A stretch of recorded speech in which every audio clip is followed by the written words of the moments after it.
Skirious problem.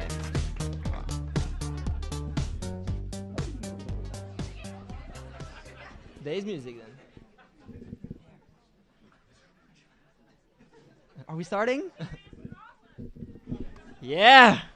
Right, Mika? What's your Skirious problem, mate? This is crazy. This is my Skirious problem. Wait. I don't think Mika has a Skirious problem anymore. No, they're all gone. Like I had so many problems coming here, but like they're all gone now. They're all disappeared. No, but come on, seriously. Like, 3 years ago, we were sitting on a couch in Lillehammer, and me and Jamie, we used to live together, and we were just talking crap all the time. And at some point, we were like, yeah, we should record this. And so we did. We opened our MacBook, started talking crap, and here we are, 3 years later. I mean, look at this crowd. It's insane. But another Skirious problem is that we're not going to host the show alone tonight. We're going to bring on a very special guest, or host even, that you guys know very well, I think. He's a 2-time Olympian silver medalist. Ben Ogden! Come on stage! Yeah. Come on, a little bit more. It's Ben Ogden.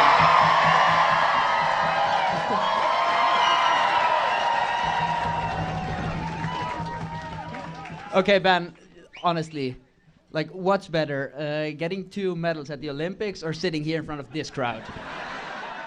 I'd say sitting here in front of this crowd. A lot more familiar faces. Yeah.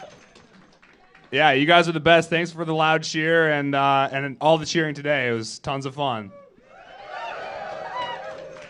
But being back here in the U.S. now, what do you feel has changed after your Olympics? Is it big or is it still like, no, you're just Ben and you're just skiing?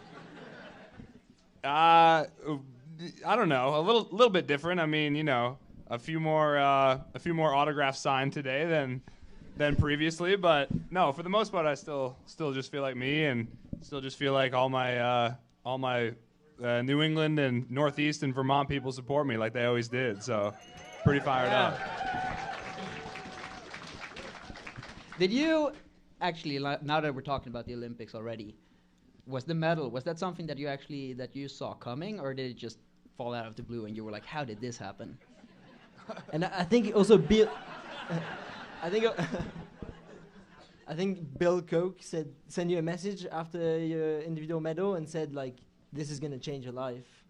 Yeah, for sure. I mean, to answer Mika's question, I certainly had it as a goal, but it felt like a reach goal, and definitely was something that motivated me for the years previous. But you know, when it happened, it felt really crazy and really cool. And yeah, afterward, getting to connect with Bill was really special. We talked on the phone briefly, and you know, I just heard how much fun he had watching the race, and he told me, you know, your life is not going to be the same from henceforth, which was an interesting thing to hear.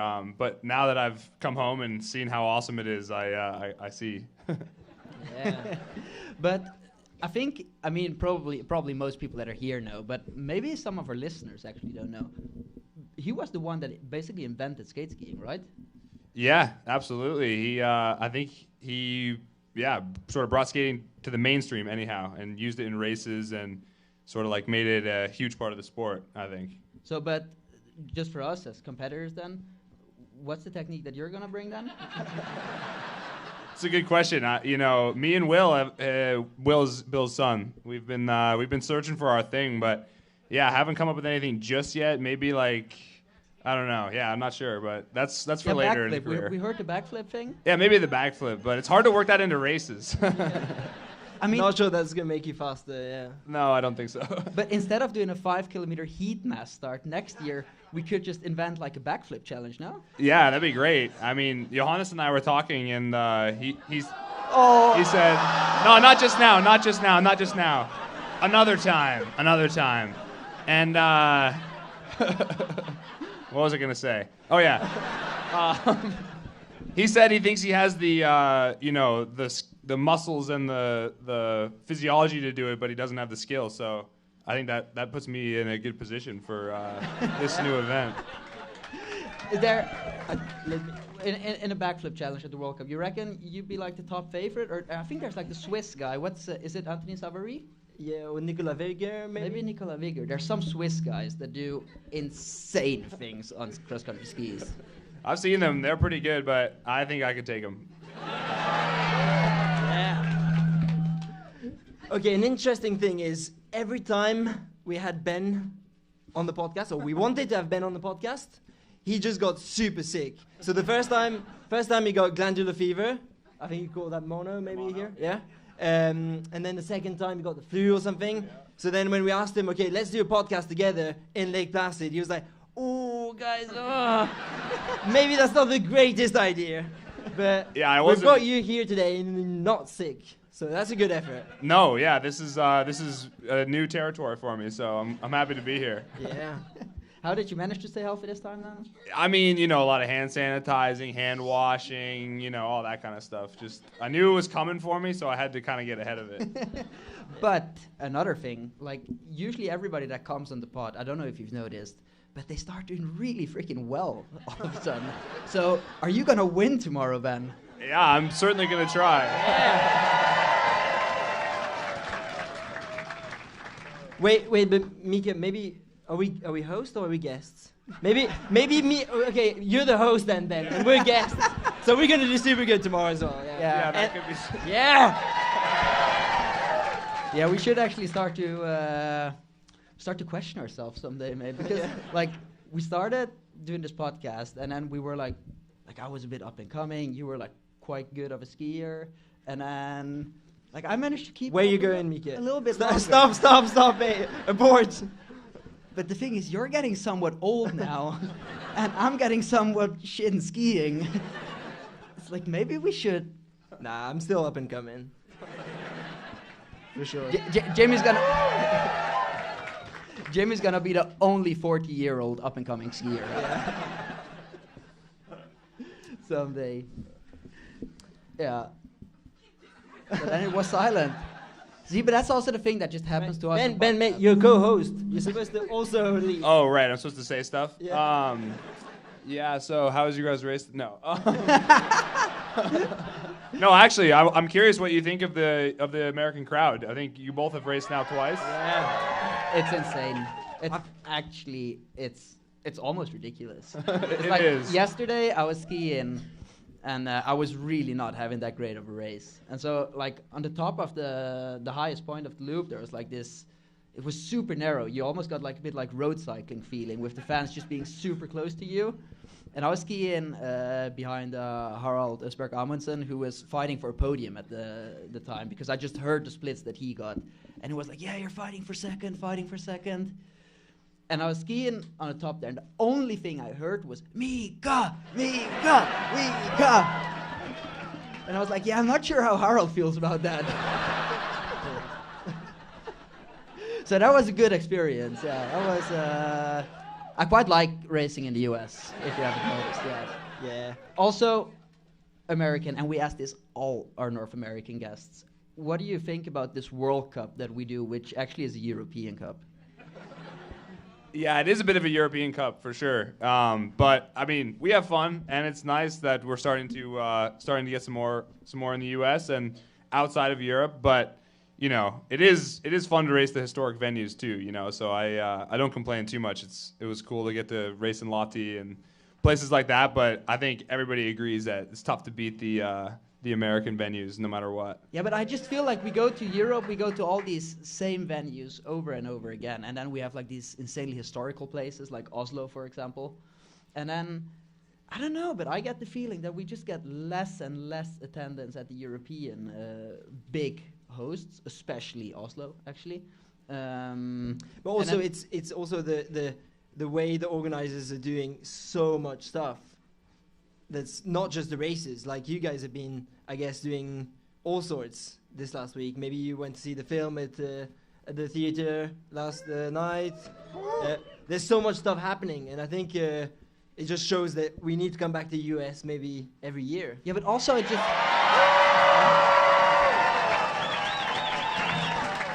But also it just shows that I think organizers in Europe should actually pull their shit together at some point. And look at what these guys here in Lake Placid achieve, because Lake Placid is not easily accessible. It's like far away from everywhere. And then you look at what they like build here, it's incredible. Yeah. I mean, if you guys think Lake Placid's hard to get to, wait till the Landgrove World Cup. That's hard to get to. I have no idea why I laughed just now. Maybe when everybody's laughing, you just follow. Yeah. You just join. That's like what we do, no? Yeah, for sure. But so you're from Vermont, right? I am, yeah. How far away from here is that? Woo! That's Apparently Vermont's on the left, it seems like. Yeah, it seems like it. Yeah. They're everywhere. I see them everywhere. But yeah, Vermont is like maybe 2 hours away from here, depending on where you go. There's a huge lake in the way, so it's actually really close. Yeah. But you have to drive all the way around the lake or take a ferry over it. But it's actually nice to have the lake, give it a little separation between Vermont and New York. I mean, as much as I love New York, you know, come on. Got to keep the riffraff out. But but no, it's quite close, and you know, when I look out my home tracks or my home front door, it looks just like this. So that's nice. Yeah, so it's very similar. Very similar, yeah. Yeah, and how is the skiing community in Vermont? Is it super big or? No, it's huge. You know, Bill Koch was from Vermont, Southern Yeah. Vermont. So he helped to develop this like awesome youth ski program called the Bill Koch Youth Ski League, and they're under NENSA, and they have events where 500-600 kids go and race and just have a good time, and yeah, so the ski community in Vermont is rather robust for being such a small state. I think you kind of have like in the U.S. you have Vermont versus Alaska. At least that's how I see it, and Minnesota too. I was just gonna say, what's with the Midwest? It seems like you're just upset a lot. I gotta be careful. Yeah. I'm gonna lose some fans here, but no. Of course, Minnesota too. But then how's this whole high school racing thing working? Like, you guys know all of this, but we literally have no clue in Europe that there's like a whole high school racing league thing. Yeah, there is. All are in the skiing areas, which obviously like Florida doesn't have a lot of high school skiing, but working on that. But yeah, most of the places where they're skiing have like these cool high school circuits where there's like regional races, and then there will be like a state championship. Yeah. And then some even will go and race like for a New England. Like I raced at Eastern High School Championships, which was like, it was kind of fun. You get to do the normal races where you're teamed up with your high school, and then you get to go to states where you're teamed up with your high school, and if you do well there, you get to go to Eastern High School Championships where you're teamed up with your state. And obviously that's where Vermont puts on a clinic. But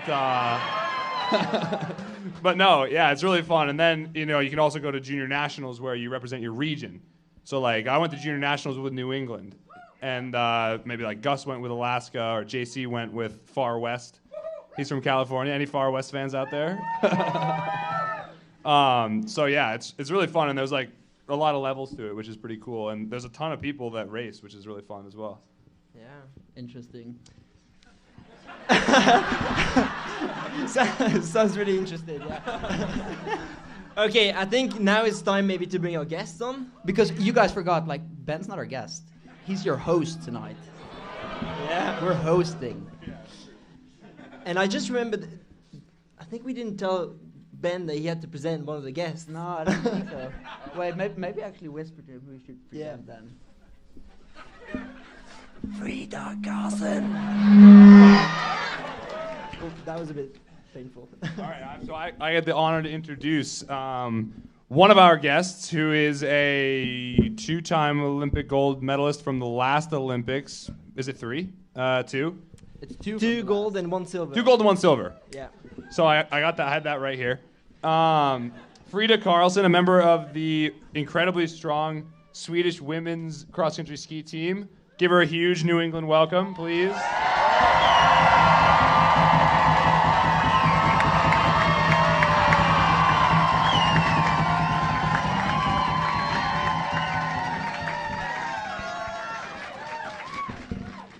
So what do you think, Frida? Huh? What do you think? Wow. I didn't expect this. She was like, oh, Mika and Jimmy are inviting me on this podcast. Actually quite good. So. No, Ben were like, oh, you're joining the podcast in the hotel corridor. And I was like, oh, yeah, sure. Because that's a great thing when you get Ben on as a host as well. He's just sorting out all the guests. He's like, oh, yeah, I'll do it. I'll fix it. Like, I'll take care. I think he might be sorting us out with the people watching as well. Yeah, true. Right, but I actually have the honor of introducing our second guest that we're going to get up here. And it's a guy that is basically British born, grew up in Alaska for a bit. Right? Yeah. And moved back. Oh, wait. It's Andrew Musgrave, right? No, wait. We're not getting on. We got this other, the Norwegian guy. Wait, is it the one with like the 6 goals and stuff? Yeah, that one. Oh yeah. Ladies and gentlemen, please, it's the greatest cross-country skier to ever walk the face of planet Earth, Johannes Hosblok. Give it up!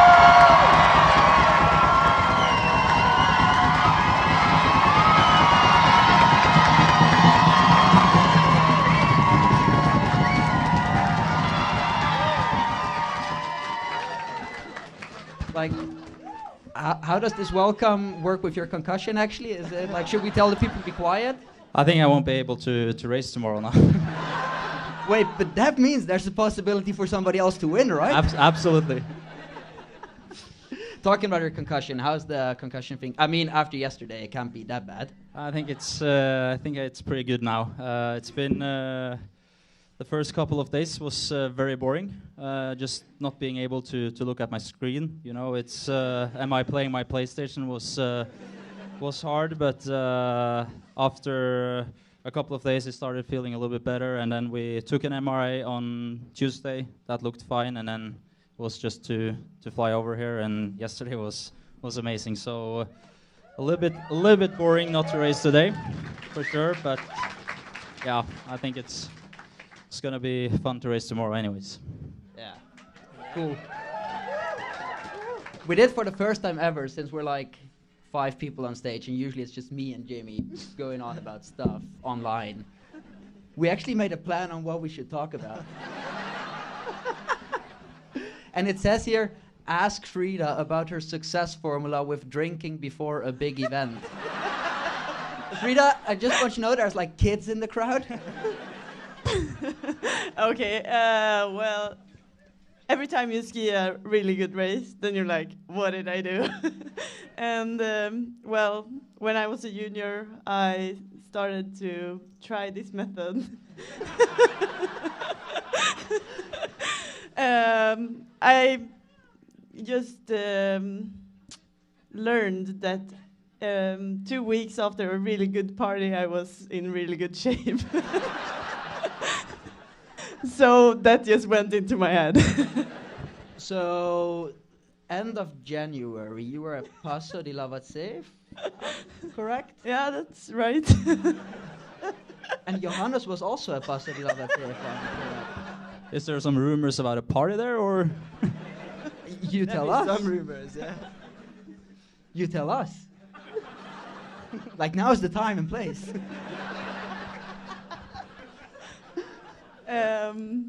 No, I just... no. What did you do there, though? Because clearly it was successful. Yeah. We did train a lot, though. But I think yeah, it's boring. But I think the success for me and Emil was that we was able to talk to someone else. That's just 2 of us, you know, and Someone. yeah, someone.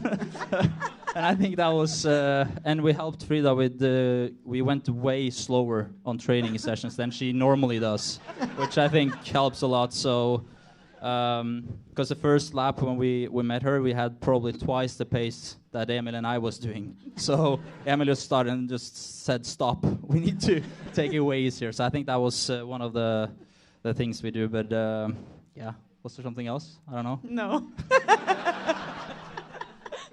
You sure? But that was good.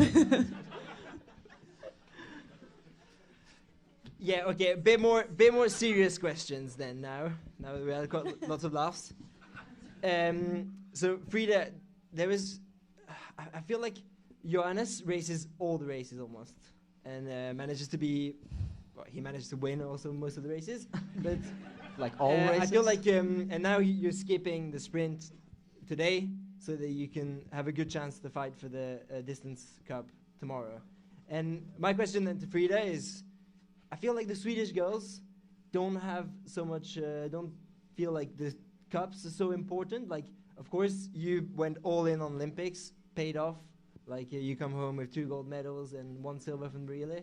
Is there, can you tell us a bit more about, what do you think about the overall World Cup, the distance cup, and the sprint cup? Yeah, I can only talk for myself, and I feel like the last years I've been dealing with an injury in my foot. That's why I've skied so few races. I want to win the World Cup like Johannes, but I'm also not. I can't be a part of the sprint team right now because we have so good team. So and then it's impossible to fight for the overall. You have been on the podium of a sprint, though, I think, in Oberhof, right? Not in overall. Oberhof. Yeah, in overall. Yeah. Yeah, Yeah. I'm not that good. But yeah, I've been on the podium and I've been 4th also in some finals. So, but what about I'm not there now. The distance overall, like the distance cup, you could easily win that, or easily. Yeah. Careful, that's my teammate you're talking about.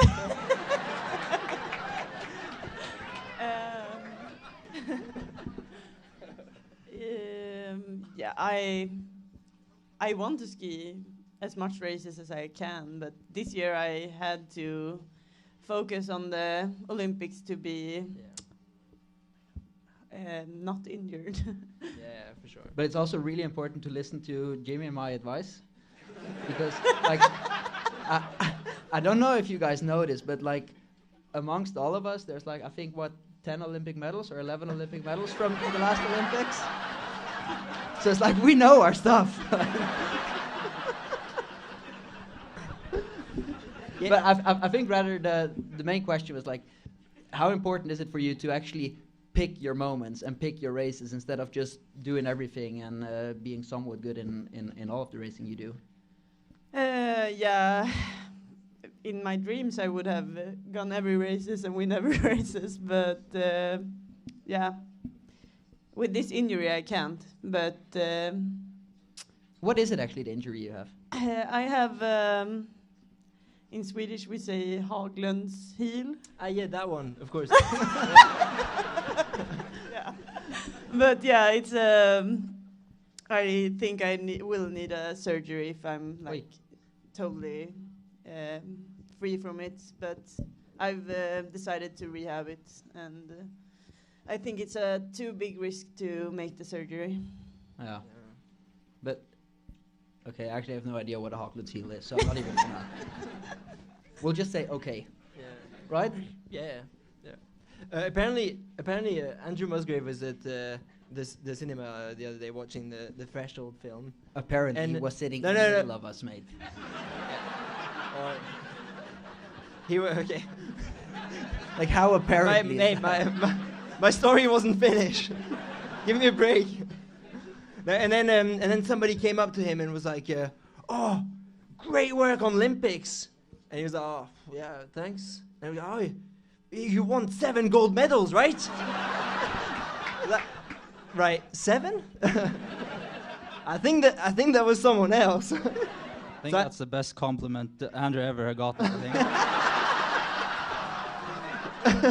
I think we have to agree on that one. Yeah. But you got 7 gold medals then, apparently.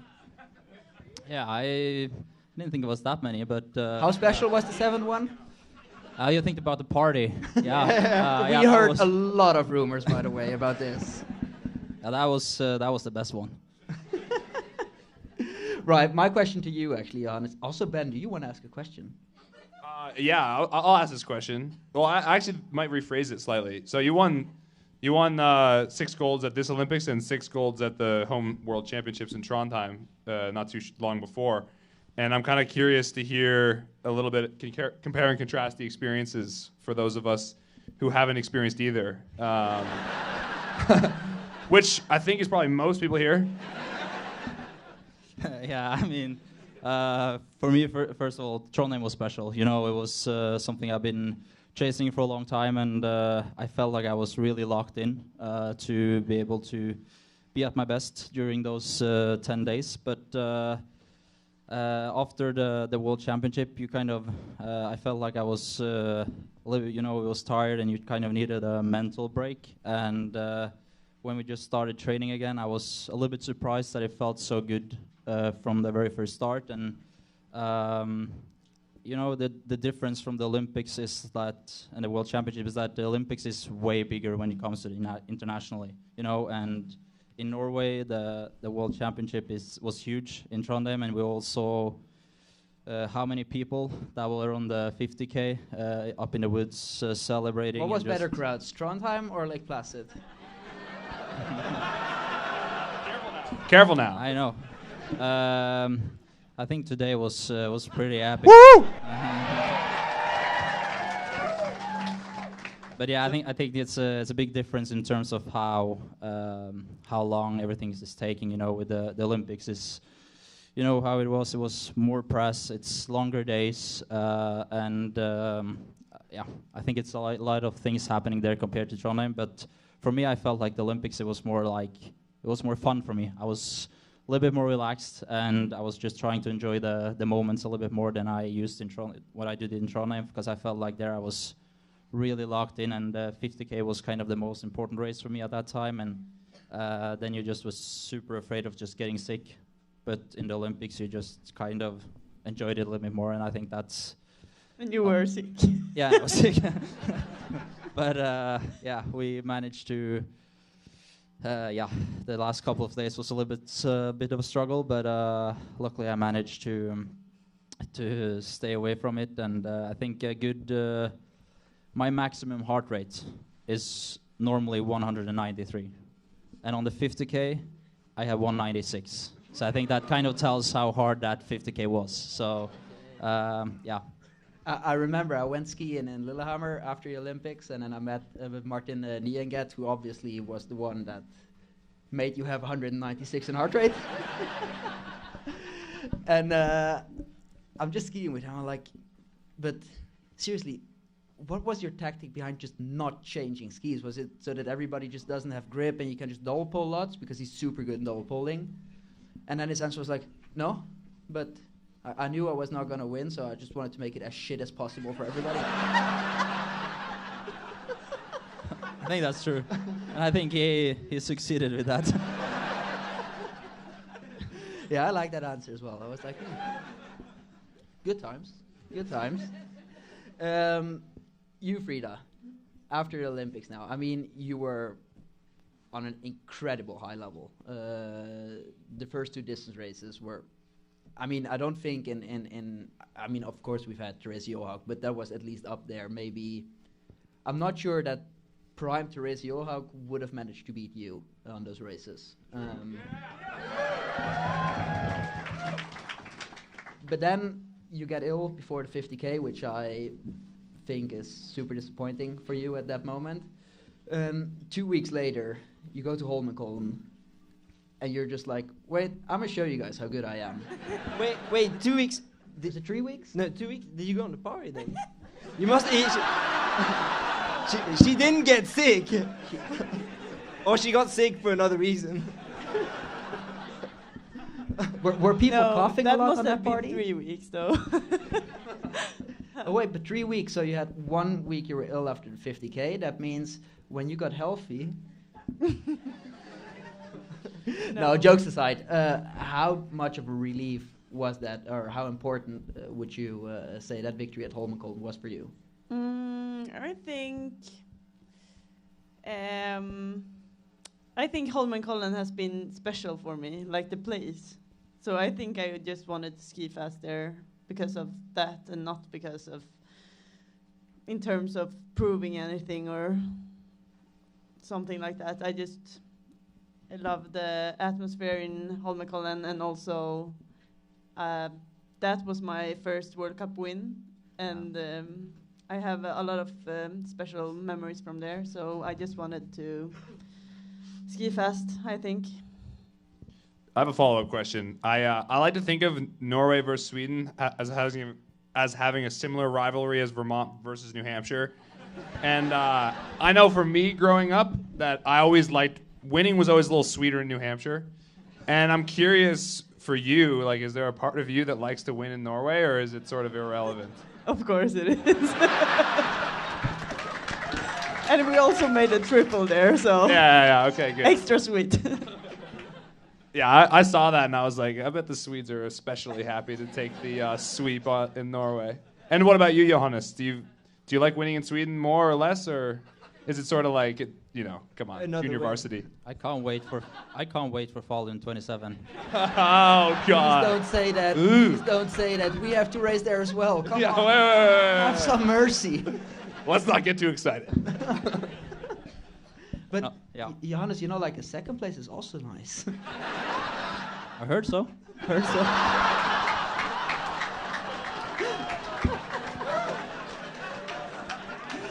Yeah. But we're super excited to get Johannes on the podcast, and I think Ben did everything so that Johannes didn't join the podcast last week. No, I thought we weren't going to talk about this. I'm honest, seriously. It's like the first match. Like the race is gone. Johannes crashed. 10 minutes later, I opened the group chat. Lake Placid pod. Ben Ogden. Yeah, I'm not so sure Johannes still wants to join. and you did let us wait for very long. Did that have an impact on your decision to come here or not? Oh, I think it's like I said to Ben earlier this week as well, is that I think that's kind of the beauty of doing sprints. I love Concussions. I will see, but I think like when we have these tight fights all the way to the end, and a lot of people were falling in Drammen, and I think that's kind of the beauty about it. And yeah, shit happens. So I think that is I like that part. And for me, if I fell every 8-10 years, it's fine by me.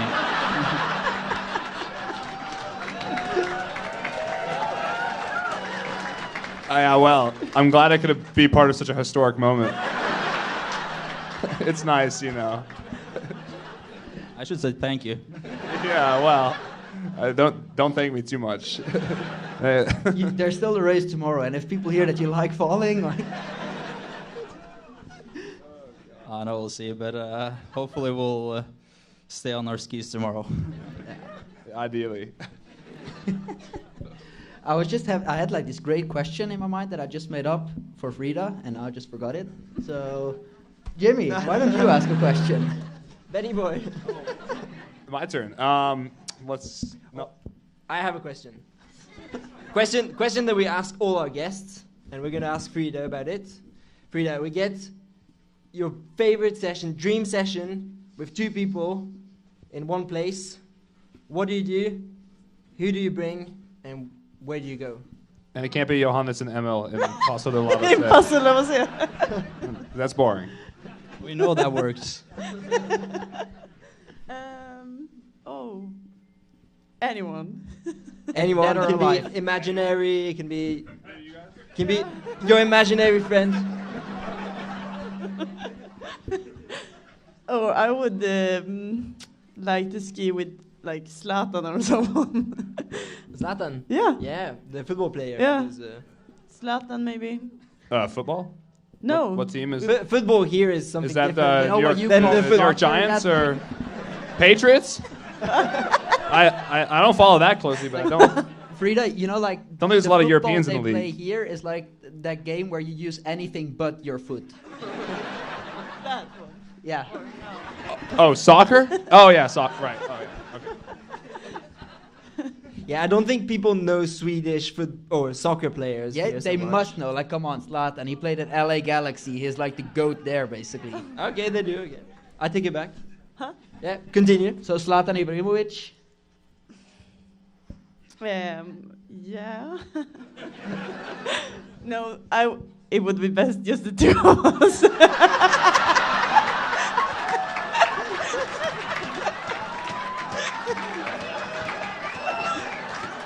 Fair enough. And what's the session? Bear in mind, there's kids here. Oh, You put yourself in there by yourself. This is completely like self-made. yeah. You did that to yourself. Yeah. Yeah. You know what? We'll just Yeah. let it sit there. We'll just let it rest there. So you go and meet Zlatan. Yeah. Johannes, we had a great question for you. Since you've been on the pod previously, we've asked you this question. Johannes wanted to go. Do you remember what you wanted to do? No. You wanted to go running in Bimarka with your grandfather and Michael Jordan. Pretty good one. But since you've said that already, Ben had this great. We were discussing. Okay, like we should ask Frida this curious question, but like we've asked it Johannes already. Do you want to tell Johannes what you came up with? Yeah, all right. So since your answer was already out, I thought we would ask you worst session, worst group. Nightmare. I'm talking nightmare session. Wait. You're not allowed to use Ben Ogden in Drammen, though. Yeah, cannot No, cannot but he just involve said me that it was his dream. in any kind of city sprint. Holy. I have no idea. Worst session must be, I don't know, like a serious session or like, Whatever you want, mate. It's your decision. because I could say like dancing, because I suck at dancing, or like swimming could be, but a serious session, it's like the worst one. I mean, What I've about done- ski jumping there? Yeah, I think that will be up there. I've done a few roller ski sessions in Trondheim in the rain. Yeah, I think that would be up there for me. absolutely, especially if you take them longer than 3 hours. All of those Yeah. ones is gonna be brutal. But For all of you guys out there, like in Trondheim, rain and 3-hour sessions. So he's just basically talking about every day of his life. yeah, 50%. A worst group. I have no idea, to be honest. Some Swedes, maybe? Kalle, Not Frida, but the rest. the whole Swedish team just. More or less. Except a couple. Wait, come on, now you have to give us the couple. Like, who's not in there? We're putting you on the spot, mate. We want to have concrete answers. Yeah, so just take the whole Swede team then. Frida's not laughing. Close your I'm ears. saying. How amused are you over this answer? It was you asking if we would do the ski today. So I don't think he's. I will take the whole Swedes except one then. You saved it. You saved it. Something that I wanted to ask you, Johannes, in particularly. I mean, obviously, you took 6 goals in Trondheim last year. You've been skiing on an insane high level. But this year, it does look like you're a bit calmer, a bit more relaxed. You're not living your regime, if we want to call it like that. To that extent, it's a regime what he's doing, believe me. To that extent that you were doing previously in Trondheim, and yet, ever since you're training together with Emil now, like we all agree basically, you're stronger than you were ever before. Yeah, I mean, I think one of the reasons is that you don't need to spend 150 days together with your dad at the age of 30. That's kind of, I know he's here, but Yeah, it's less. Give it up for Dad Claybo.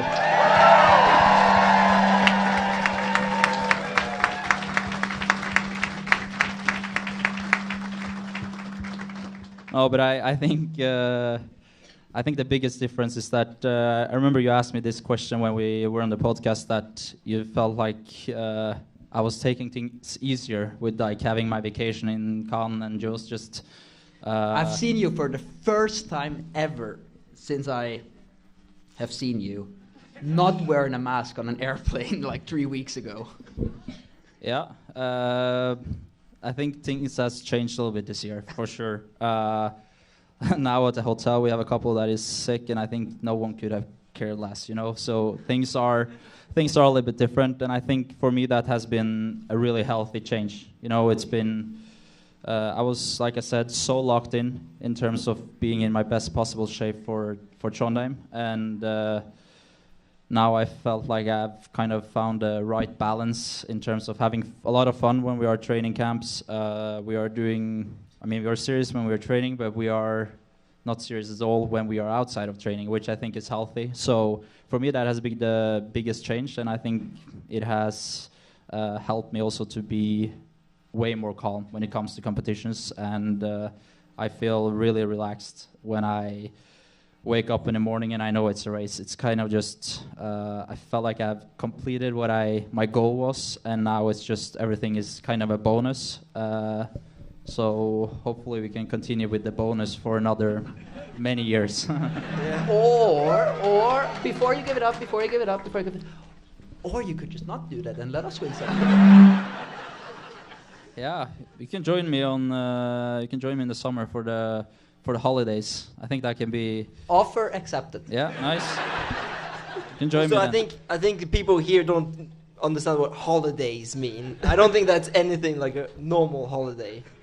One thing I learned from Frida though, so you can kind of make not every day a holiday, but more or less. So the new things we're gonna try next year in the altitude. It's because it's only the altitude. Is that on every day you have interval days, you're supposed to take 1 glass of wine. And so me and Emil wasn't hard to turn over to kind of try that one. So from next year, that's kind of something we'll try. So we'll see how that goes. But about your training philosophy. Training a bit. Are you? I don't believe you. Come on, be honest. Like your wins, like pure luck, right? Huh? You're No, that was mine. That was pure luck. I think you're getting mistaken here. No, but can you maybe just take us for 1 or 2 minutes into what like a normal training camp looks like for you? Like we know Johannes and we know like all the not all the ins and outs, but we roughly know what that consists of. How does a normal day on a training camp look for you? I think I've also been like, it feels like I've been having 2 lives as a skier. I was pretty like trained, very structured, and felt like I was living the perfect skier life in my early junior years and beginning of the senior years also. But I kind of overtrained my body and my mind also, kind of. So I didn't like enjoy skiing that much then. It was only about results, and it wasn't as fun as when I started skiing. So I think like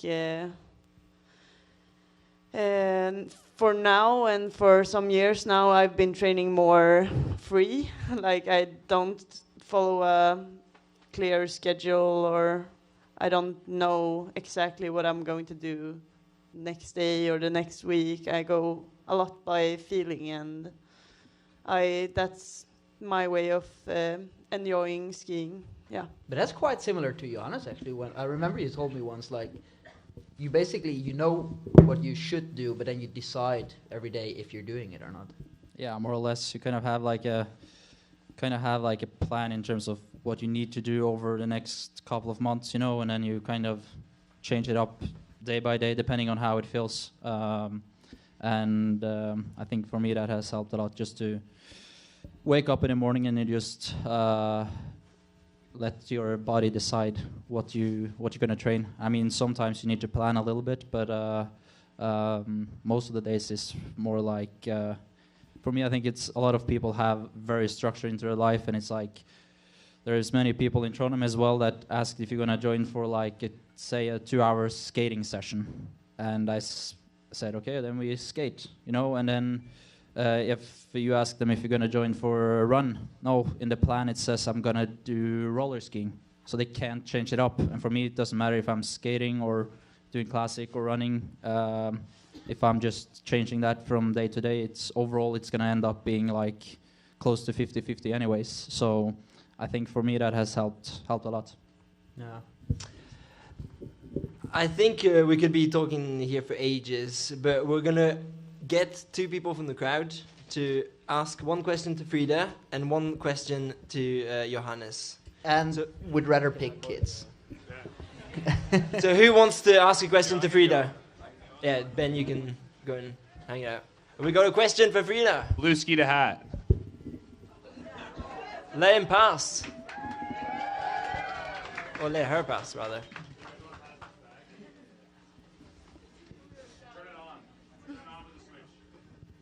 Hello? Okay. Frida, what's your favorite race that you ever did? What did you say? Your favorite race that you ever did? Sorry, I lost my voice a bit. Cheering on the side. I don't think... Hello? Oh, I think that's a hard question, but maybe it's my first win in Holmenkollen. It was like that year, yeah. Woo! Yeah!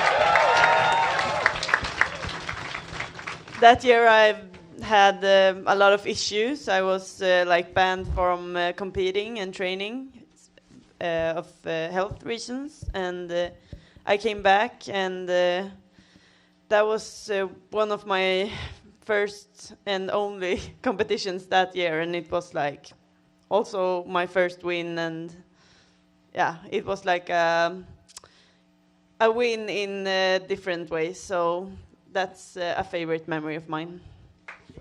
Yeah. Okay, who else is going to ask a question to Johannes? Oh, we got a red jacket over there. Oh, I got a red jacket. It better not be the same question.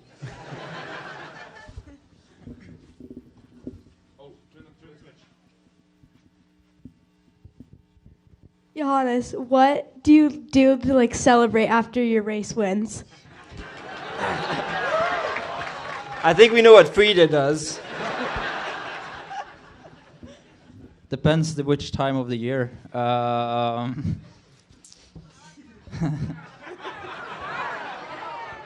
think A glass of hot chocolate? no, it's that's way too unhealthy.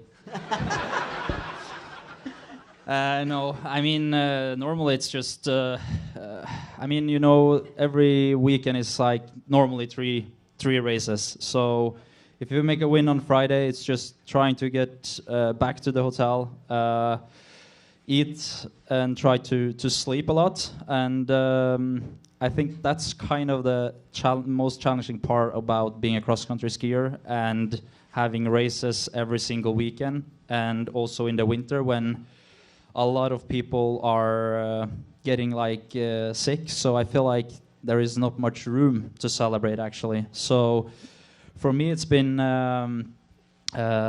just to try to like focus on the next one. It's a very boring answer, but that's kind of how my life has been. And then in the spring season, it's a little bit different. Then it's some how to say it? It's yeah. I mean, it's kind of the what Frida does. Frida does, yeah. Let's say, just say it that way. So we all know what that means. But I think, Frida, you have not really made a big secret about this. I think you've talked openly on television about this. Is this the last time US crowds will ever get to see you, since we're not going to go to the US next year?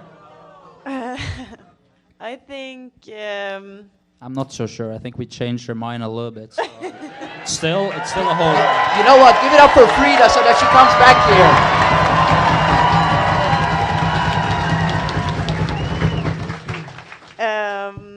Actually, it's... I think I had a...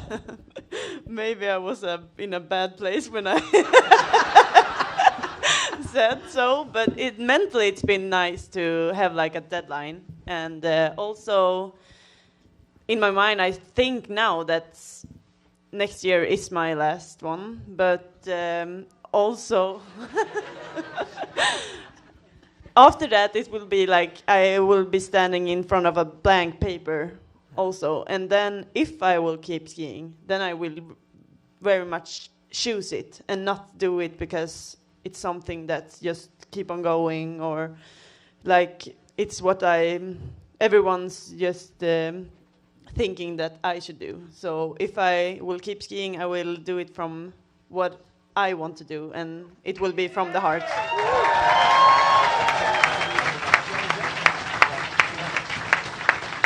Okay, I think we're gonna have a super short break, and then we can let the guest leave, and we will come back in a few minutes with the next guest. Yeah. Hopefully we're not boring you guys so far. What do you think? Yeah. Right, give it up for Johannes, give it up for Frida. Yeah.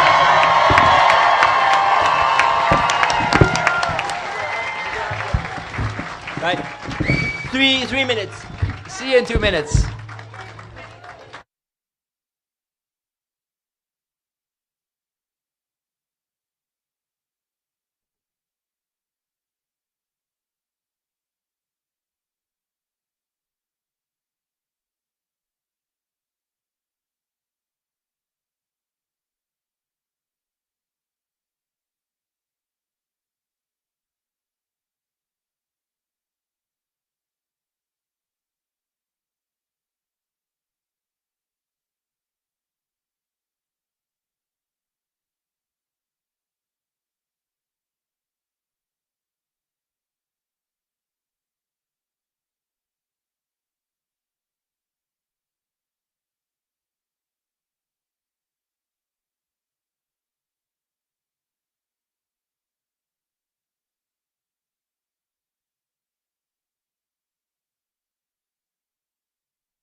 big cheer for the live ones. We're live.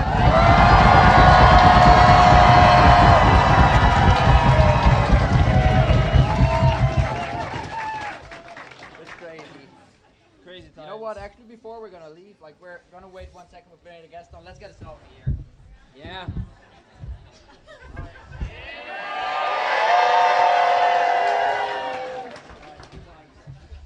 Oh, you guys staying warm out there? Jumping jacks? All right. I'm glad. We are too. I'm not. Yeah, okay, I'm not either. It's a good thing the good skiers left. They can go get know warm, what? get something to eat, and Before we're gonna sit here for an hour, should we actually just use those blankets that we got? Yeah. It's quite cold, actually.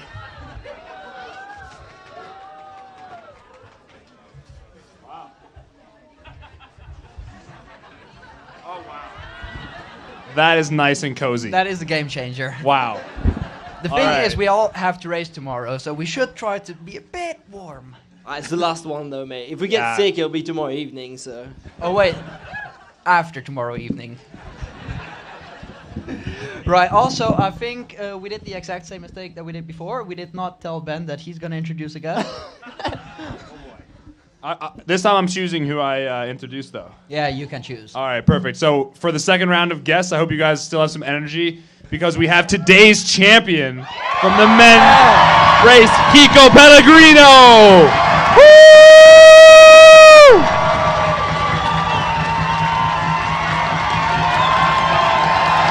Kiko, Kiko, Kiko, Kiko, Kiko, Kiko, Kiko.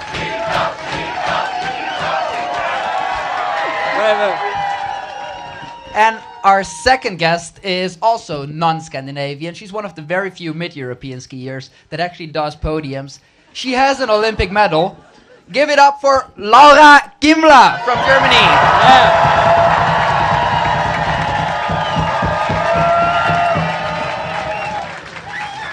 Yeah, you might want to use that blanket, Laura. It's a bit cold. Yes. It's It's a important. little bit chilly. And old. Right, Kiko. How does it feel to end your career, go to the last World Cup sprint of your career, and leave with a victory?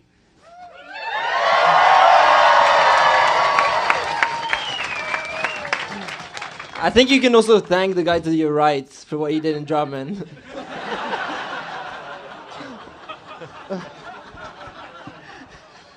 I thought we weren't talking about that anymore. You said that. It was something absolutely not expected.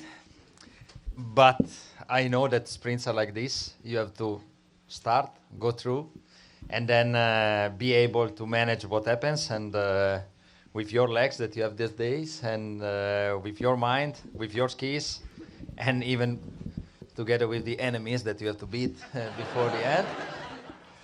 And today, maybe even passing through a lucky loser, go on pass, and then find the right tactics, and most of all, find the right energies. And today I got only thanks to that.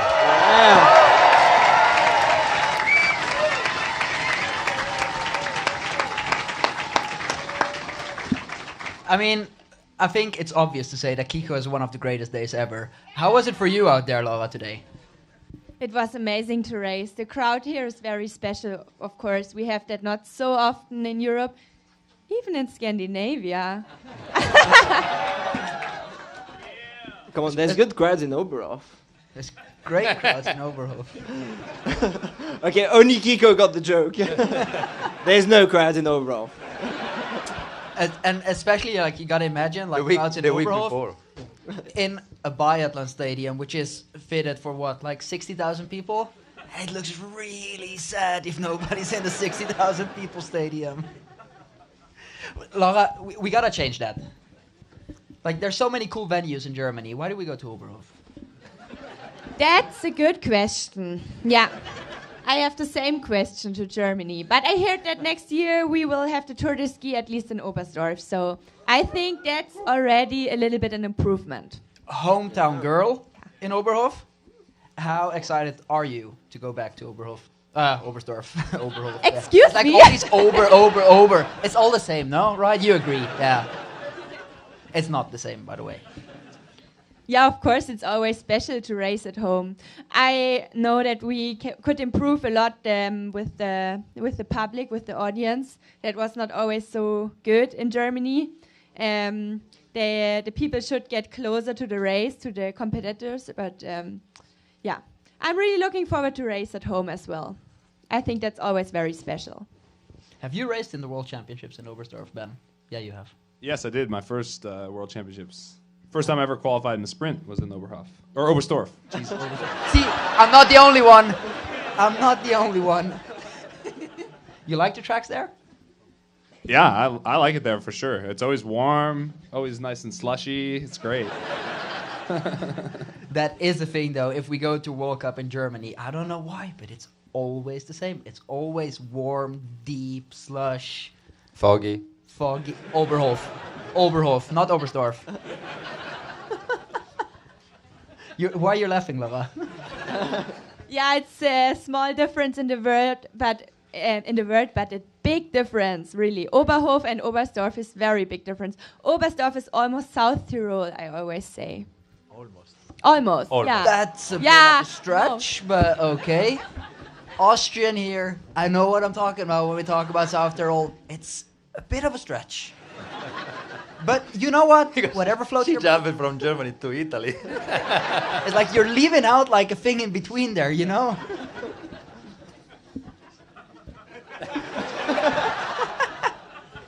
No answer is also an answer. Kiko, we was just talking before about how we made a little plan and how we were gonna talk about topics with people. And so in my note it says here, Kiko plan impossible because he will make his own plan anyways. Also, if we started like a serious discussion between Mika and Kiko, they're probably going to be the only one. They're going to be the only ones talking, and we're going to be watching. But it's a good show, actually. So maybe we should. No serious discussion today. Okay, tell us, why do you think that we should reduce the Norwegians quota? Brace for impact. You ask why? I think we are enjoying races here in... No?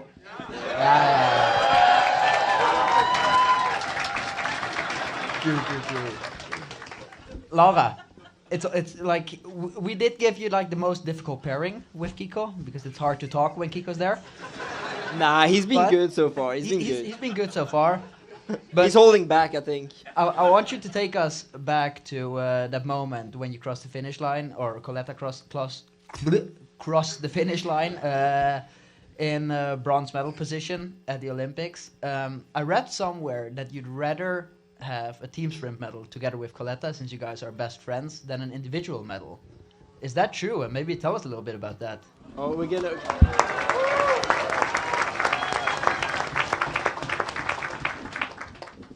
That's true.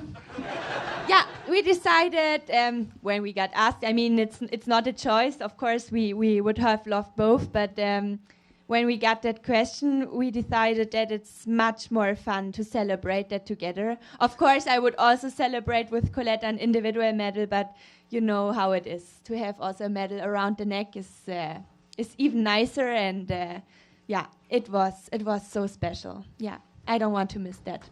Yeah. I think we can ask a similar question to Kiko, because you came home with two medals in two team events. Medals. But to share it with 3 more, yeah, it's even. Yeah. That was the goal of almost of the career, to get a medal in the home Olympic Games in a team event. Yeah. I was working for the last 4 years, much more than the past, and this was only a matter of legacy. Now Italy knows that even without Kiko Pelle, there will be some strong Italian cross-country skier to cheer. So look at Kiko straight into the hearts of the audience here. That's that Italian charm you got around you, right?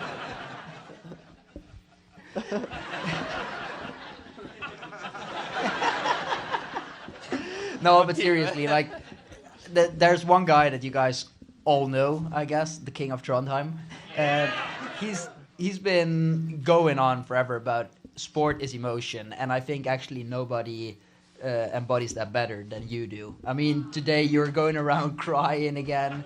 Today it's many times happened, but I'm done like this. I can be happy with few things. Oh, okay, victories are not few little things, but in the last 4 years I got really great moments, even much more out of the races. I am father of 2. And it happens to cry a lot since the wedding with my wife, and then when kids were born was.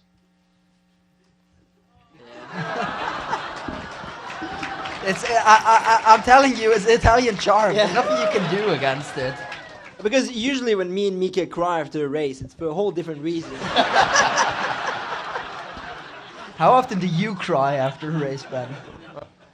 I don't know if I ever have, but You know I think I that need to start. I cry even before the races. Wow. But this is a really good signal. Like today in the warm-up, I stop in the climb. Some of you were there, I'm sure. And I was crying. But I got the energies for the race, and I'm sure that moment. But when I cry before the races, it's always something good. Yeah. I think you could argue about that, but we'll just, if you say so, Kiko, if you say so. How often do you cry before races, Lala? Not so often. I think I have more the German charm.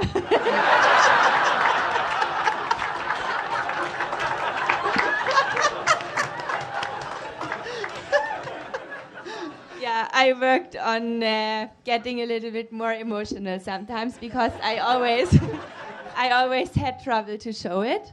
And even after very bad races, I waited until I'm in my room and then I ruled my problems there. But yeah, I think I'm getting stronger with that. And I think it's really a really strong thing when you show so much emotions, and I want to do the same. Jimmy. Now that I think of it, 5 Olympic medals amongst all of us. That's pretty good. It's pretty good. Not quite as good as earlier, but Yeah, still but good. Still. Sorry. On the subject of the Olympics, I'm curious to hear from Kiko about like the impact of how you felt the impact of hosting the Olympics was on the Italian, ski world, ski culture, but also the greater country and how that felt. I think we will see in the coming years. But at this moment, in the last year, everything in Italy was talking about Olympic Games. So for us, disciplines like cross-country skiing for sure was a really good boost, but we can see the result only in the upcoming years. But unfortunately, as you could know, the crowd during Olympic Games was not the same as World Ski Championship 2013 because of international rules, IOC rules, and security. But I think the people that went there, even those that are not so used to follow cross-country skiing, they could get great emotions and live great emotions, and I think this will be really good for the future. How's it? Did it have like an impact on funding? I mean, obviously, usually to like a big event, usually there's good funding. But then what's after? Is Italian skiing settled for the next years as well? Or is it now like, oh yeah, we've had the big event and now it's just a big empty?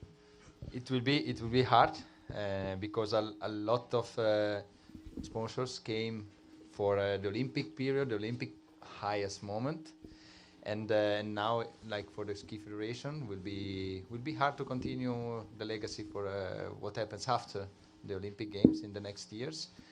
And what we as athletes, we must try to do, them, not me because I stopped, is to try to keep this audience high with good results and sharing good emotions, and then I think then we will have a stronger culture in sport, and even then some more sponsors and all like this.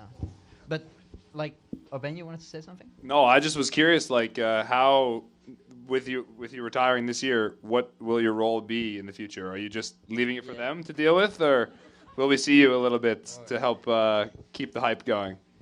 At the moment, the to-do list is becoming longer and longer and longer, but the day is 24 hours. So first of all, everything that I will do must be something that let me stay a lot of time at home, much more than the last 4 or 20 years. So this is the main goal, stay a lot of time with my kids, with my wife. She deserves it, because in the last 4 years was hard for her, without most of the time without me at home. Second one, to go on with my studies. I started to study economics, so then to prepare the field of I don't know what in the future, but usually a high-level sport career gives you some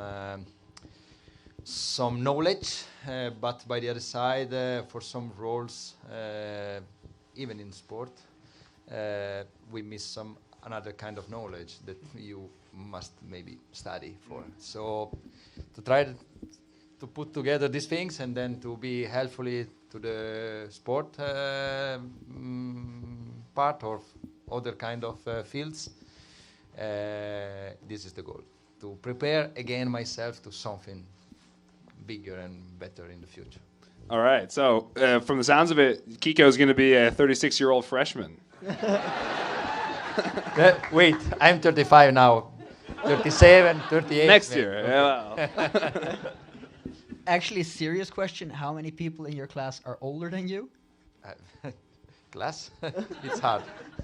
I have to go to Rome to do the exams together with them. And when I go inside the classroom, I always look around and say, "Oh, Kiko."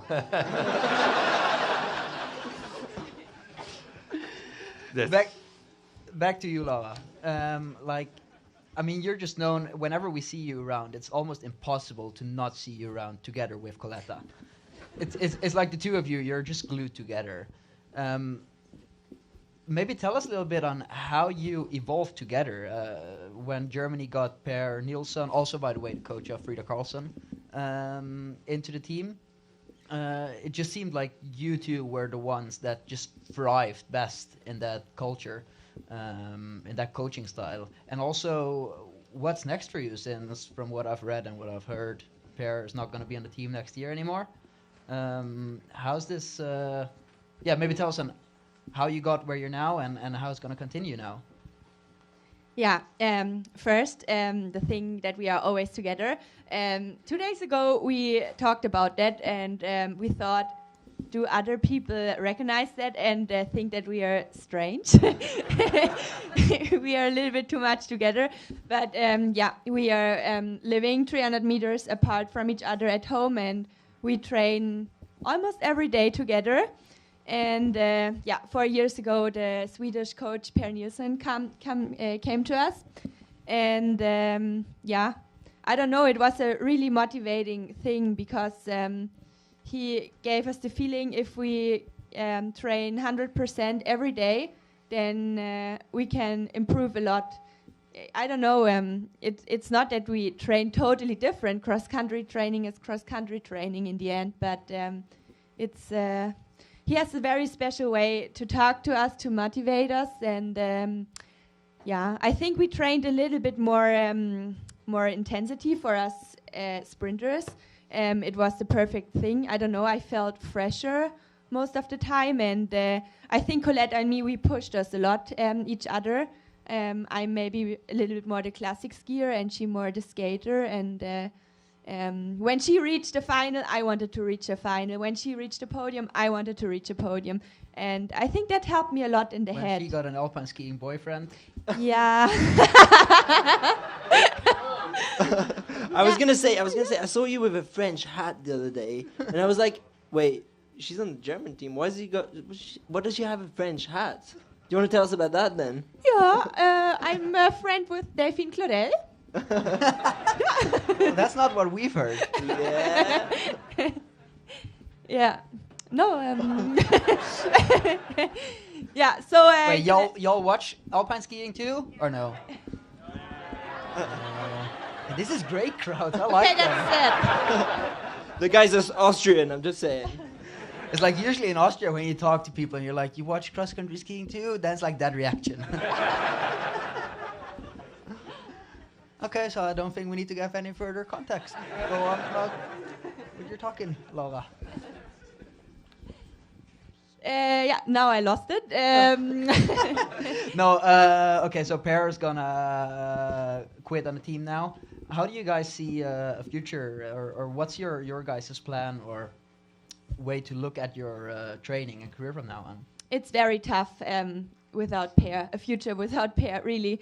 We are very sad about that, and we hope that we still can stay somehow in contact. Maybe he will guide us a little bit from Sweden, but for him it's clear that he wants to stay more at home. He traveled a lot the last years. He feels a little bit like Pelle. But yeah, we already bought another Scandinavian because they are good guys, and he will move to Oberstdorf. And yeah, I think maybe we need another coach. We are missing a lot of coaches. Like I feel every country, but yeah, now I'm a little bit more optimistic for the future without pair. Okay, right, Laura. We've asked the question to Frida earlier, and you've never been on the podcast with us, so we're going to ask you the question. If you had one dream session with two people in one place, what would you do, where would you go, and who would you bring with you? Can be anywhere, can be whatever you want, whoever you want. I would love to do figure skating. That was always my dream as a kid. Yeah. And therefore, I would choose Eliza Liu as my teacher, and then I bring Coletta.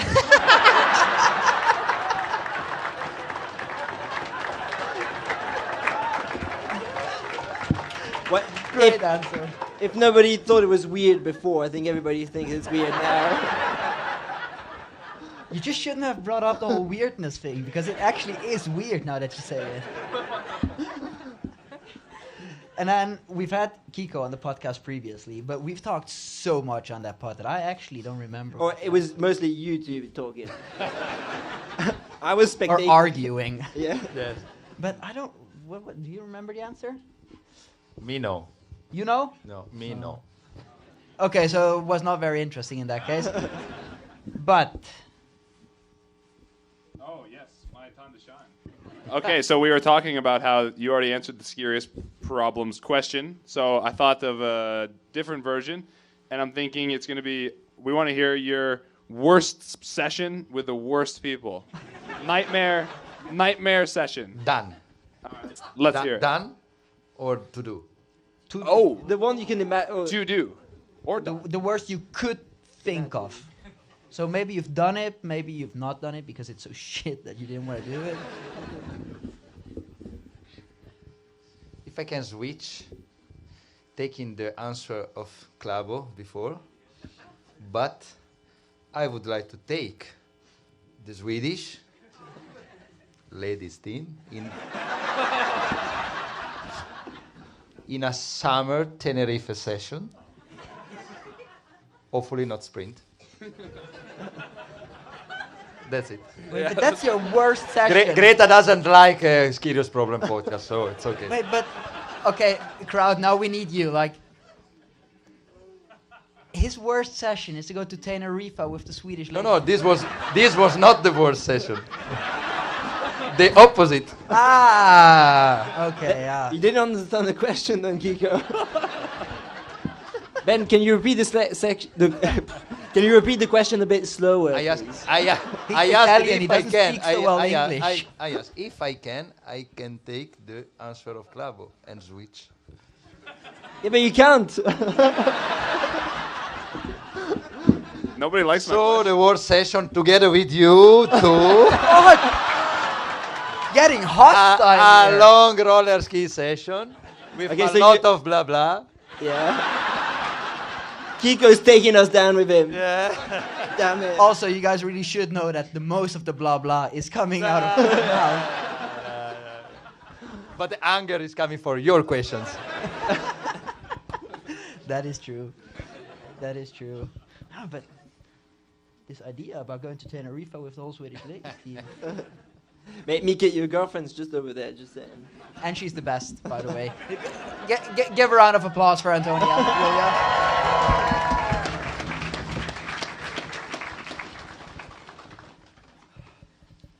Yeah, if you have some questions. No, you I think, should we ask a question from the audience? Yeah, Yeah. the audience would be fun. Anyone got questions? Oh, we got another red jacket. Another red jacket. Team Slovenia? What is that? How did you, I know you're American, but how did you mistake Japan for Slovenia?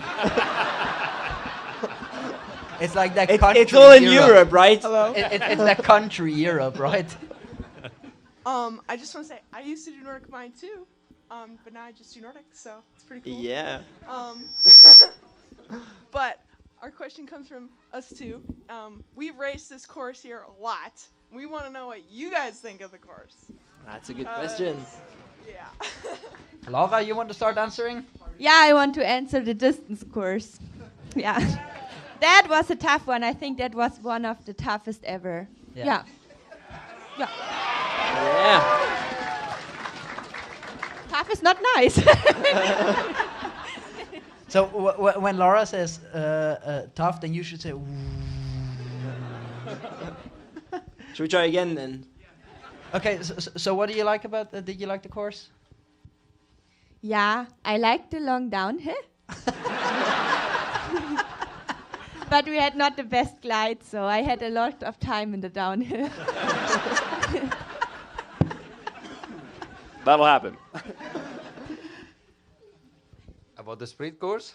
Either. I have to say something. Yes, that's what you're here for. I guess you didn't like it so much. The best track ever.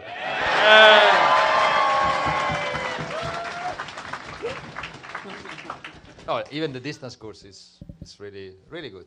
But they love that it's tough because I know because they were all in the top. All of on the the climb. top. It was crazy. They were sad. They wanted to see us really suffer. But we appreciate your pushing up there. So. Right. Another question. Anyone else got a question? Right here.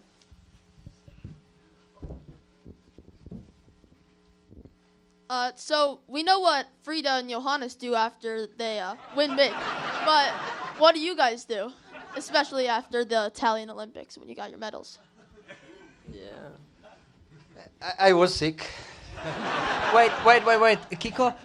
Would you mind telling the audience why you think you got sick?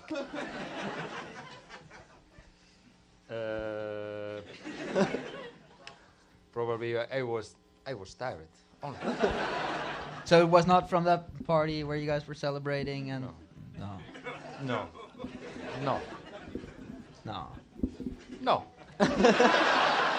Say it one more time, and I think we'll be convinced then. No. Laura, what do you do after the Olympics? Yeah, I am already in a good treatment with the Italian doctor because I have a lot of knee pain, especially since the Olympics. We have here the Italian doctor.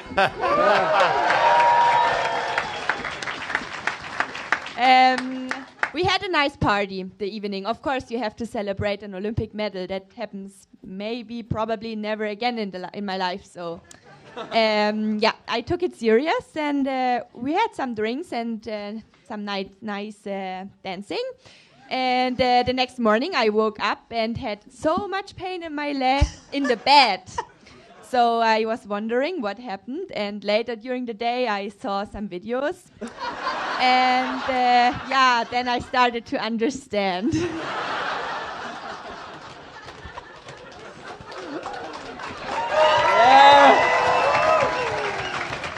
All right, people, give it up for Laura, the first guest to fess up to actually celebrating.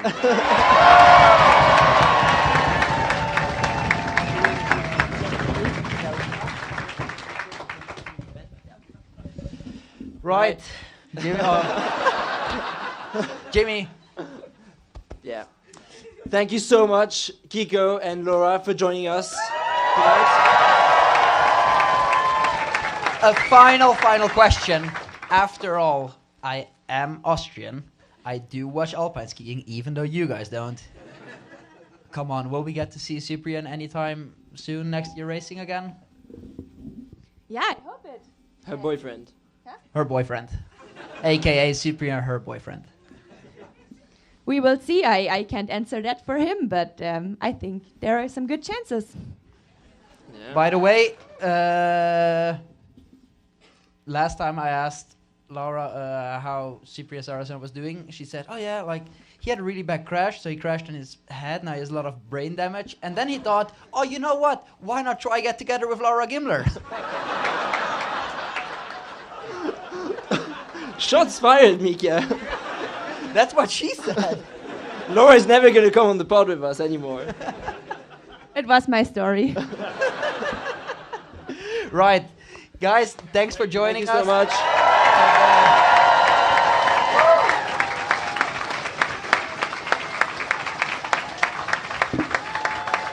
Thank you. Give it up for Laura, give it up for Nico.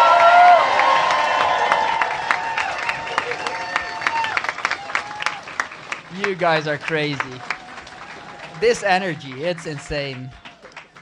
Yeah, who would have thought when we, or basically when you and Ben started talking, what was it, Tour de Ski, around to Tour de Ski? Yeah. About joining forces, doing this podcast together here, that we would actually have this audience.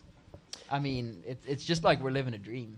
Yeah, thank you all for coming out. This has got to be the most listeners ever at this length of a Skirious Problems podcast. I think they're all long gone normally by now. Our drop rate's high. It's not, by the way, it's not. But we have some bibs here. What's the plan for those boys? Before we go to that, Yeah. we do have a Skirious question. Yeah, right. Ben, if you could do one session in one place with two people, where would you go? What would you do? And who would you bring? Mika, we should have, because we told Ben that we were going to do that question. We should have twisted it. No, it's too late. It's too late. It's too late. I did have the advantage of an hour and a half to think about it while you guys were talking about stuff. And I'm going to choose, very carefully, I'm going to choose Larry Bird, Joe Mazzulla, the head coach of the Boston Celtics, at TD Garden, a little working on my jump shot, because God knows it needs work. Those were way too American names for me to know who they are, but... I mean, you know. Yeah. It's like one of those sports with a ball where you don't use your feet, right? Right, yeah. It's like there's a ball in a basket. Yeah, and you put the ball in the basket. I was like, all these tall people play it. Yeah, tall, right. Tall people like me. When I wear my high heels, at least. I'm sure you guys have lots of questions for Ben, so we want to hear a few questions. Maybe about these bibs that we do. We could do a little giveaway and ask the audience some questions, and if they answer it right, then that's we get true. a bib. Yeah. This has not been planned ahead. This is not planned at all. This is just Mika going on a complete freestyle.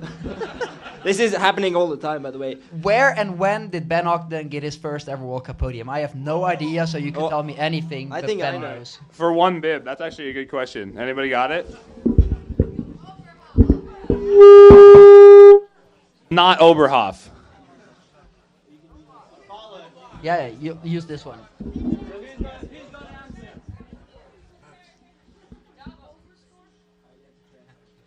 Not Oberstdorf. Not Oberstdorf. This is a tough question.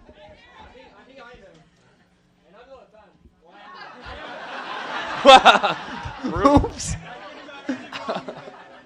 Davos. Not Davos. Good guess though. We got to get the Southern Vermont faithful out here. Yes, indeed, it was Toblach.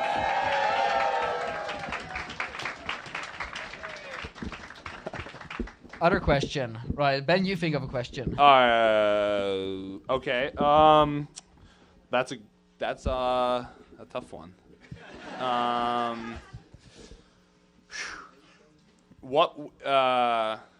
Let's see. Yeah, we did not plan this, but I guess we figured it out. Oh yeah. Okay. So which is the smallest town in all of Vermont? Langgrove. Woo!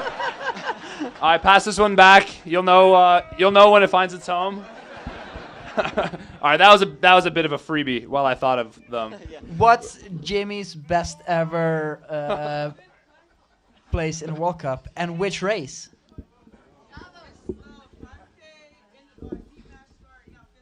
Yeah. Yes, sir. Oi. Sorry. Okay, but then we can ask Mika, what was Mika's first ever podium then as well? Yeah. Wasn't it Ruka? No, it wasn't. No. Okay. Oh, not Ruka. There we go. All right, say it. Just say it loud. Yeah. Was it Canmore? No, it was. Yeah, it was Canmore. Yeah. Let's go. Was it? No, yeah, you were fourth in Tour de Ski, right? Yeah. All right, let's have a question that's not about the three of us. Where did Johannes Hoslot Klæbo get his first ever World Cup victory? Ooh, good one. Good one. Yeah. Anyone got a guess? Odepa? Wasn't it Drummond? Wait, I actually don't know. I think it was Quebec. Mate, why do you ask a question and you don't know the answer? I think it was actually Odepa now that I think of it. All right, I think we'll go with Otepa. I think that's a safe one. Okay, what about Frida Karlsson? You should know this. First okay, I'll change my The red one there was actually first one, yeah. Holmenkollen, good answer. How tall is Ben Ogden in centimeters? I don't know the answer to that, so. It's like. Let's see. I heard 185, which sounds good coming from over here. Yeah, that sounds tall. We didn't want an answer like 23 water bottles or 7 freedoms per eagle. Careful. Huh? Oh yeah, you guys water ski? Anybody here water ski? Who here can get up on one ski? Nice. You can do it backwards? Who can do it backwards? All right, come on. We're kind of moving through these bibs. But we got to ask we have 3 left or so. We have 3 left? Okay, maybe a question. Oh, Four we have left. quite a few left. Any good questions that'll really test this crowd? Okay, first bib comes up to a really good question. Who has a really good question? In a spring qualifier. Ouch! Hard-hitting. Ouch! Brutal. You have to give that bib back, mate. Actually, I can talk about it. This was, racing in the US for me is almost as close as a home World Cup. Like, I'm never going to get World Cups in the UK. And, of course you want to perform to your best, but I still have tomorrow. But it was tough being 31st today, I can tell you. But, Jim, That's you tough. do realize they had this whole, independence war thing? So, UK and US, it's not... Oh, yeah. It's, not the Right, same I anymore, forgot. right? No, but it is, I think Mika is the same. We never get as many people to scream our name on the side of the tracks, and it was Honestly, this pretty is crazy. so much better than any other World Cup ever. But I think it's fair to say we as a Skirious crew, obviously Ben is the fucking hometown boy, but almost. But this is for us. It feels like we feel so welcomed here. Yeah. We haven't felt more welcome than any other World Cup. We're doing really well with these you questions. Give us a question, a good one then. What was the time gap for the sprint qualifier between you and Muzzy I think it was 300 of a second. Well, wait, I'll repeat the question because also the live will not have heard it. What was the time gap between Mika and Andrew Musgrave in the sprint qualifier? And I can tell you guys something better even. Me and Andrew Musgrave were the two last ones that did not get beaten time-wise by the fastest girl. By Lynn Swan.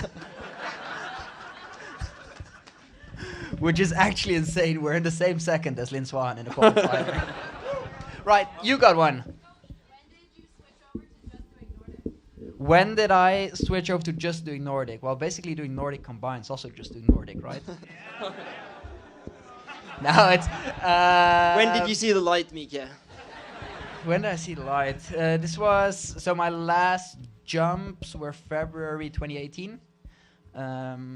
Yeah. You too? Nice. Have we got one more? We have two youngsters here with questions. Blue hat. Which World Cup? The question was, which World Cup did you like more, Minneapolis or this one? For me, it's obviously this is one. a tough audience. I didn't race in Minneapolis, so forget about it. Oh yeah, because you wanted to come on the pod with us then, right? Yeah, he came on the pod with us. Yeah, and then right. That was moments after I almost went on the podcast. Okay, but what's the answer then, Jimmy, for you? I mean... Careful now. You know what? I think you guys know. Exactly. This has been amazing. Yeah. It's been a crazy World Cup. So thanks everyone for being on the side of the track. Great. Thank you. One more, two more. You had another youngster with careful. We're not going that route. What about you?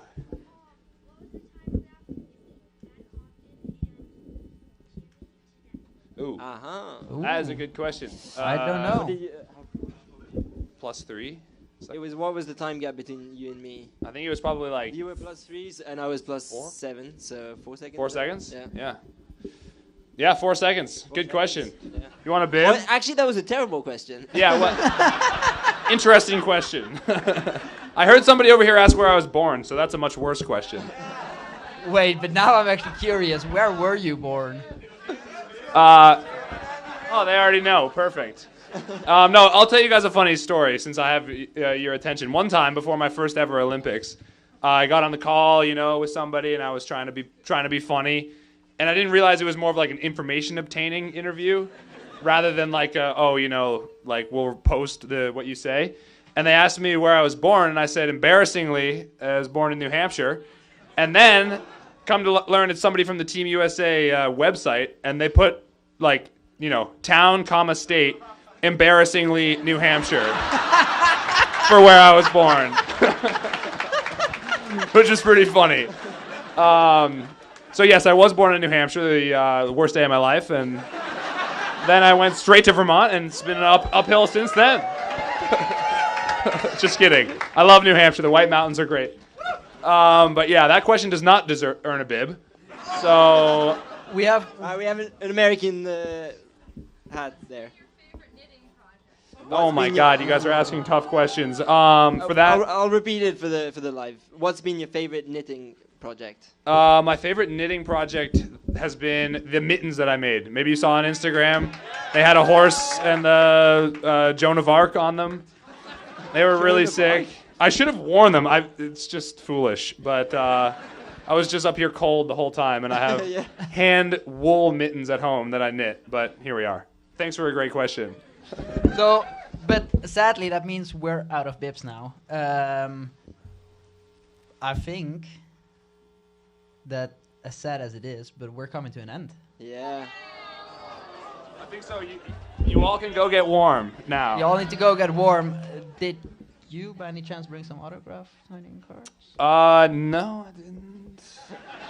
But you can come see us after the race tomorrow, and we'll make sure to give you some autograph cards. I have autograph cards after the race tomorrow for sure. Come to the. Thank you guys for joining. Hope to see you again soon. Give it up for Ben Ogden and for Skirious Problem. See you. Ciao. Come on.